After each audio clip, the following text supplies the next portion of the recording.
Good morning అండి అందరికీ. My name is Rammohan Reddy, metaphors family member from Kadapa. ఈరోజు మన యొక్క వీడియోలో ఫోర్స్కాన్ యొక్క టోకనామిక్స్, ఫోర్స్కాన్ ఏ విధంగా డెవలప్ అవుతుంది, మరి ఈ డెవలప్మెంట్కి గల ప్రాసెస్ ఏంటి, మొదలగు అన్ని విషయాలను కూడా మన యొక్క ఈ యొక్క వైట్ పేపర్లో పొందపరచడం జరిగింది.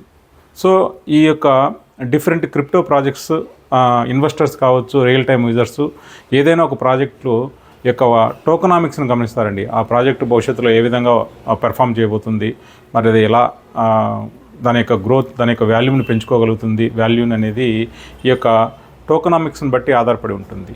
సో ఈ టోకనామిక్స్ అనేవి చాలా ఇంపార్టెంట్ అండి. సో మనకు ఈ యొక్క క్రిప్టో వరల్డ్లో ఈ టోకనామిక్స్ అనేవి ఈ యొక్క క్రిప్టో కరెన్సీలో చాలా వాల్యుబుల్ కాన్సెప్ట్ అన్నట్టు.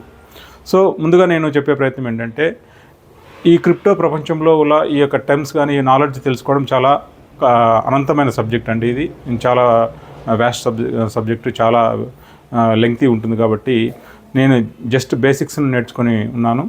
సో ఈ బేసిక్స్ని మెటాఫోర్స్ యొక్క ఫోర్స్కాన్కి అప్లై చేస్తున్నానండి. సో నేను ఈ చెప్పే యొక్క అన్ని విషయాలు కూడా నా యొక్క అంచనాలు, నా యొక్క స్టాటిస్టిక్స్ అన్నట్టు. ఖచ్చితమైన నిర్ధారణ కావాలంటే మరింత విశ్లేషణ మీరు స్వతహాగా చేసుకోవాలని కూడా నేను కోరుచున్నానండి. సో ఈ ఫోర్స్కాన్ ఎందుకు వాల్యుబుల్ అసెట్ అనేది మనం తెలుసుకునే క్రమంలో ఈ యొక్క టోకనామిక్స్లో ప్రధానంగా ప్రతి క్రిప్టో ప్రాజెక్టుకి వాటి యొక్క వైట్ పేపర్స్ను వారు చేసే డెవలప్మెంట్ కావచ్చు, వారు చేసే ఈ యొక్క ప్రోగ్రామ్స్ని కూడా ఈ యొక్క వైట్ పేపర్లో పొందుపరుచుకుంటారు. సో మనకు ఫోర్స్కాన్ యొక్క టోకనామిక్స్ ఏ విధంగా ఉంది, జనరల్గా ఉన్న టోకనామిక్స్ ఏంటి, ఫోర్స్కాన్కి అది ఎలా అప్లై అవుతుంది అనేది తెలుసుకునే ప్రయత్నం చేద్దాము. ఈ కంప్లీట్ ఈ ఫోర్స్కాన్ యొక్క నాలెడ్జ్, అదేవిధంగా ఫోర్స్కాన్ యొక్క సబ్జెక్ట్ అనేది ఒక 5-6 వీడియోస్లో మనము తెలుసుకునే ప్రయత్నం చేద్దాం. ముందుగా ఇవాళ ఈ యొక్క టర్మ్స్లో, టోకనామిక్స్లో టర్మ్స్లో ఫస్ట్ ఆఫ్ ఆల్ మెయిన్లీ ప్రధానమైనది సప్లై అండి. సప్లైని ఈ యొక్క రియల్ టైమ్ యూజర్స్ ఏం చేస్తారంటే, ఈ యొక్క క్రిప్టో ఇన్వెస్టర్స్ కావచ్చు, రియల్ టైమ్ యూజర్స్ సప్లైని గమనిస్తారు. ఏదైనా ఒక క్రిప్టో ప్రాజెక్ట్లో సప్లై అనేది చాలా కీ రోల్ పోషిస్తుంది. సో ఇన్వెస్టర్లు కానీ రియల్ టైమ్ యూజర్స్ కానీ సప్లైని బట్టి ఈ యొక్క ప్రాజెక్ట్ని అంచనా వేయడం జరుగుతుంది. సో సప్లైలో 3 టర్మ్స్ ఉన్నాయండి. ఒకటి మ్యాక్సిమం సప్లై,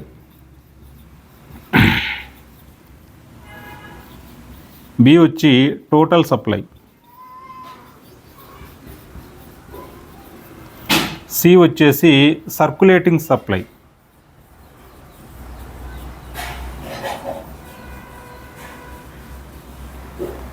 సో ఈ విధంగా 3 టర్మ్స్ ఉంటాయండి సప్లైలో. సో మ్యాక్సిమం సప్లై అంటే ఆ యొక్క ఏదైనా ప్రాజెక్ట్ యొక్క టోటల్ సప్లైని ఈ యొక్క మ్యాక్సిమం సప్లైలో వారు పొందుపరచడం జరుగుతుంది. ఫర్ ఎగ్జాంపుల్ మన యొక్క ఫోర్స్కాన్ యొక్క టోటల్ సప్లై వచ్చేసి 58.5 CR. ఫోర్స్కాన్ యొక్క టోటల్ సప్లై, మ్యాక్సిమం సప్లై అంటే కంప్లీట్గా వారు ఏదైతే మనకు ఈ యొక్క బ్లాక్ చైన్లో వారు మైనింగ్ చేయడంలో వారు పొందుపరిచిన, మన లేడర్ గారు పొందుపరిచిన మొత్తం సప్లై వచ్చి 58.5 CR. సో సప్లైని బట్టి మనకు ఏదైనా ఒక కాయిన్ డెవలప్ అవుతుందా కాదా అనేది కూడా మనం తెలుసుకునే ప్రయత్నం చేయొచ్చు. సో సప్లైలో మరి ఒకటి కాన్సెప్ట్ ఏంటంటే సప్లై డిమాండ్. సార్ సప్లై తగ్గిపోతున్న కొద్దీ డిమాండ్ అనేది పెరుగుతుందండి. సార్ మనకు చూస్తూ ఉన్నాము, ఏ కాన్సెప్ట్, ఏ యొక్క రంగంలో అయినా కావచ్చు, రకరకాల రంగాల్లో షేర్ మార్కెట్ కావచ్చు, అదేవిధంగా డిఫరెంట్ టైప్ ఆఫ్ ప్లాట్ఫామ్స్లో, ఇన్వెస్ట్మెంట్ కంపెనీస్లో ఏదైనా కావచ్చు, సప్లై తగ్గుతున్న కొద్దీ డిమాండ్ అనేది పెరుగుతుంది because of the usability. So crypto కరెన్సీలో సప్లై ఏ విధంగా ఉంటుందంటే, కొన్ని ఉదాహరణలు చెప్తాను సార్. 100 కోట్లు ఉంటుంది కొన్ని కాయిన్స్, కొన్ని కరెన్సీస్ యొక్క సప్లై. మరి కొన్నిటికి 1000 కోట్లు ఉంటుంది, మరికొన్నిటికి 10,000 కోట్లు ఉంటాయి, మరికొన్ని 1,00,000 కోట్లు ఉంటాయి. ఈ విధంగా సప్లై అనేది, మ్యాక్సిమం సప్లై అనేది ఈ విధంగా 100 కోట్లు, 1000 కోట్లు, 10,000 కోట్లు, 1,00,000 కోట్లు ఇలా ఉంటుందండి. సప్లై పెరుగుతున్న కొద్దీ ఆ యొక్క ప్రాజెక్ట్ అనేది, క్రిప్టో ప్రాజెక్ట్ అనేది మార్కెట్ క్యాపిటలైజేషన్ తగ్గిపోతూ ఉంటుంది. సరే, ముందు సప్లై నేర్చుకున్న తర్వాత మార్కెట్ క్యాపిటలైజేషన్ అంటే ఏంటి కూడా మనం తెలుసుకునే ప్రయత్నం చేస్తాము. సో మంచి ఒక ఫెయిర్ క్రిప్టో ప్రాజెక్ట్కి సప్లై అనేది బిలో 100 crores ఉండాలండి. సో అది మనకు ఆల్రెడీ మనకు వర్క్ అయింది. ఇక్కడ మెటాఫోర్స్ యొక్క మన యొక్క మెటాఫోర్స్ ఎకోసిస్టమ్ యొక్క సప్లై వచ్చేసి 58.5 CR. It is a fair maximum supply, చాలా తక్కువ సప్లై అన్నట్టు. సో ఫర్ ఎగ్జాంపుల్ మనం యూజ్ చేస్తున్న పాలిగాన్ మ్యాటిక్ అనేది మనకు 1000 కోట్ల సప్లై ఉందండి. 1000 కోట్ల వరకు ఉంది మనది, అంటే 10 billion సప్లై ఉంది మ్యాటిక్ యొక్క సప్లై. సో మనం చూస్తే ఫోర్స్కాయిన్ వస్తే 58 బిలో 500 million. 1 billion = 100 కోట్లు, 500 million అంటే 50 కోట్లు అన్నట్టు. సో మనం ఏం చేసామంటే ఇక్కడ సార్ మన ప్రాజెక్టు ఫోర్స్కాయిన్ యొక్క మన యొక్క ప్రాజెక్టు కరెన్సీ అయిన ఫోర్స్కాయిన్ అనేది మార్కెట్లోకి రాకముందే, dex platform and central exchange రాకముందే ఆల్రెడీ మనం బర్న్ చేశామండి. వీటిలో మనము 16 CR ఏదైతే మనం మైనింగ్ చేసిన సందర్భంలోనూ, అదేవిధంగా మనం యునైట్వర్స్లో పార్టిసిపేట్ చేయడం ద్వారా మెటాఫోర్స్ ఎకోసిస్టమ్ యొక్క పూల్ దగ్గరికి వెళ్ళిన, ఈ యొక్క సిస్టమ్ దగ్గరికి వెళ్ళిన ఈ యొక్క ఫోర్స్కాయిన్స్లో 16 CR మనము బర్న్ చేయడం జరిగింది. ఇట్ ఈజ్ ఏ వండర్ఫుల్ ఈ కాన్సెప్ట్ అన్నట్టు. అంటే ఒక కాయిన్ అనేది ఎక్స్చేంజ్లోకి రాకముందే బర్న్ చేయడం అనేది అసాధారణ విషయం. అది మనకు లాడో గారు, మనకు ఏదైతే మన క్రియేటర్ అయిన లాడో గారికి ఉన్న అనుభవం, ఈ క్రిప్టో ప్రపంచంలో అనుభవం కావచ్చు, తనకున్న ఒక విజన్ కావచ్చు, ఈ కాయిన్లో 16 CRని బర్న్ చేయడం జరిగింది. మల్టీ మైనింగ్ స్టాప్ అయిపోవడం జరిగింది, అదేవిధంగా బర్నింగ్ కూడా చేయడం జరిగింది. సో మనకు టోటల్ సప్లై ప్రజెంట్ ఎన్ని ఉన్నాయంటే 42 CR, 42 కోట్లు ఉన్నాయండి ప్రజెంట్ మనకున్న టోటల్ సప్లై. మ్యాక్సిమం సప్లైలో 58లో మనం 16 CR బర్న్ చేసాం, మైనస్ అయిపోయినాయి. ఇవంటే ఎప్పటికీ ఇంకా ఇవి వ్యాలిడేషన్గా రావు ఈ 16 CR. సో ఈ బర్నింగ్ అయిపోయినాయి కాబట్టి రిమైనింగ్ మనకు 42 CR ఉన్నాయి. వీటిలో గిట్ల మనకు ఈ టోటల్ సప్లైలో మళ్ళీ వెస్టింగ్ అంటూ, అదేవిధంగా స్టేకింగ్ అంటూ, ఇలా డిఫరెంట్ కాన్సెప్ట్స్, ప్రోగ్రామ్స్ ఉంటాయి అన్నట్టు. సో టోటల్ సప్లై అంటే టోటల్గా కమ్యూనిటీ దగ్గర ఉన్న ఈ యొక్క సప్లైనే టోటల్ సప్లై అంటారు. సర్క్యులేషన్ సప్లై అంటే డెక్స్లో కానీ సెంట్రలైజ్ ఎక్స్చేంజ్లో, డీసెంట్రలైజ్ ఎక్స్చేంజెస్ ఆర్ సెంట్రలైజ్ ఎక్స్చేంజెస్లో వచ్చినప్పుడు ఉన్న ఈ ట్రేడింగ్లో సర్క్యులేషన్లో ఉన్న వాటినే సర్క్యులేషన్ సప్లై అంటారు. అంటే ఏదైతే ఈ యొక్క స్టేకింగ్ పోను, వెస్టింగ్ పోను, వీటంటికి ఈ ప్రోగ్రామ్స్లో పోను, రిమైనింగ్ వాటిని సర్క్యులేషన్ సప్లై అంటారు. మనకు తెలిసి మన కాయిన్ అనేది డెక్స్ ప్లాట్ఫామ్కి వచ్చే లోపల, అదేవిధంగా సెంట్రల్ ఒక 2 years లోపల మన యొక్క సప్లై వచ్చేసి కేవలము 20 CR వరకు ఉండొచ్చు. ఎందుకంటే బర్నింగ్ మెకానిజం ఉంది, మనకంటూ ఒక ఎకోసిస్టమ్ ఉంది. ఎకోసిస్టంలో మనం పార్టిసిపేట్ చేస్తూ ఉంటాము. Different type of tactile goods కావచ్చు, నెట్వర్క్స్, మెటావర్స్ కాన్సెప్ట్ కావచ్చు, గేమ్స్ కావచ్చు, ఓవరాల్ ఈ ప్రోగ్రామ్స్లో మనం పార్టిసిపేట్ చేయడం వల్ల సిస్టమ్ దగ్గర, మెటాఫోర్స్ ఎకోసిస్టమ్ దగ్గరికి వెళ్ళిన కాయిన్స్లో దాదాపుగా బర్నింగ్ అనేది నిరంతరం జరుగుతూ ఉంటుంది. ఈ ప్రాసెస్ అనేది నిరంతరం జరుగుతుంటుంది కాబట్టి కేవలం ఒక 20 CR వరకు మనకు ఉండొచ్చు. మరి మార్కెట్ క్యాప్, ఇది సప్లైని గమనిస్తారండి. ఫస్ట్ ఆఫ్ ఆల్ ఈ యొక్క క్రిప్టో రియల్ టైమ్ యూజర్స్ కావచ్చు, ఇన్వెస్టర్లు కావచ్చు, ఏ ప్రాజెక్ట్కైనా సప్లైని చూస్తారు. సో సప్లై విషయంలో మనం ఆల్రెడీ సక్సెస్ అయిపోయాం.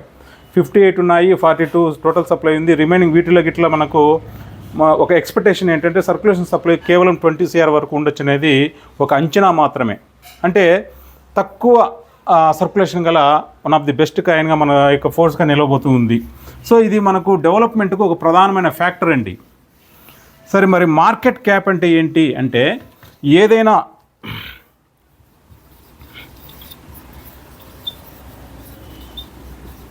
Market capitalisation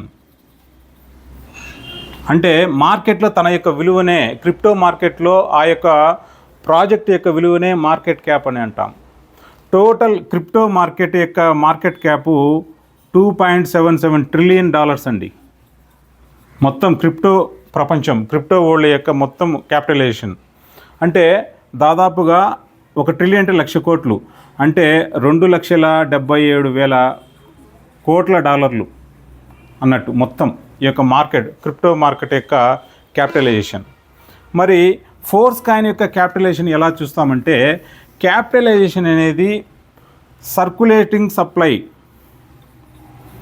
circulation supply into 1 coin value.